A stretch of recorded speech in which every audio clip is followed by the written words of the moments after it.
चोरांच्या वाटा चोरालाच माहिती असतात, अशा प्रकारची एक म्हण आहे. आता राहुल गांधींची मतचोरीची जी मोहीम सुरू आहे त्याला हे 100% लागू होतं.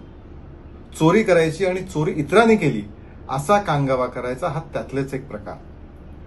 राहुल गांधींचे अत्यंत विश्वासू, गांधी घराण्याचे अत्यंत विश्वासू पृथ्वीराज चव्हाण हे ज्यांना आता गांधी घराण्याने काँग्रेसनी मतचोरी विरोधी मोहिमेचं प्रमुख केलंय, त्यांच्याच मतदारसंघामध्ये अनेक डुप्लिकेट मतनोंदणी, मतदार यादीतील घोळ, मतदार यादी संदर्भातले चुकीचे पत्ते, एकाच नावावर अधिक नावं नोंदली जाणं असे प्रकार उघडकीस आले. खरं म्हणजे ही धांदली कशासाठी केली, या धांदलीचं उत्तर पृथ्वीराज चव्हाण आणि काँग्रेसने द्यायला हवं.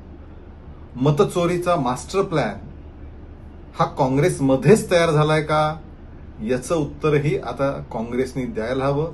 कारण ज्या पद्धतीने कराड मतदारसंघामध्ये अनेक धांदल्या, डुप्लिकेट मतदार नोंदणी, एकाच वेळी 2-2, 3-3, एकाच जणाचे 2-2, 3-3 ठिकाणी नोंदणी होणं, हे सगळं समोर येतंय. तिथले आमदार अतुलबाबा भोसले यांनी हे उघडकीस आणलंय.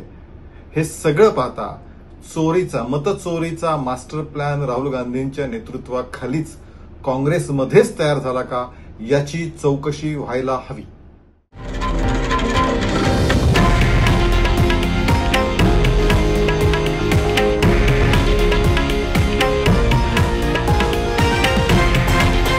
हे आहे देशातील नंबर 1 न्यूज नेटवर्क आणि आपण पाहत आहात TV9 मराठी, एकमेव.